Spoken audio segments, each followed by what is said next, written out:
Hello friends. இன்னைக்கு egg fried rice எப்படி செய்வோன்னு பார்ப்போம். ஸ்டவ் ஆன் பண்ணி கடாய ஹீட் ஆனதும் ஆயில் கொஞ்சம் பட்டர் சேர்த்துக்கோங்க. துருவிய பூண்டு, கட் பண்ண க்ரீன் சில்லி, வெங்காயம், yellow capsicum, green capsicum, red capsicum நல்லா ஸ்லைஸ் பண்ண வதக்கிடுங்க. லைட்டாக வதக்குனா போதும்.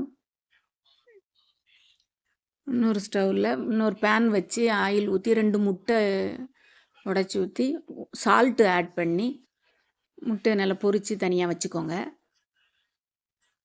இப்போ இந்த கேப்சிகம் லைட்டாக வதங்கினதில் கொத்தமல்லி தழை, உப்பு, மிளகுத்தூள், லைட்டாக ஃபியூ ட்ராப்ஸ் 2 ட்ராப்ஸ் வினிகர் சேர்த்துக்கோங்க.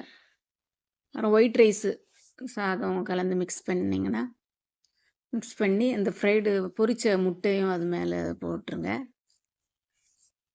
நல்லா கலந்துருங்க. திரும்ப கொத்தமல்லி கொஞ்சம் தூவி சூப்பரான எக் ஃப்ரைட் ரைஸ் ரெடி. நீங்களும் ட்ரை பண்ணி பாருங்கள்.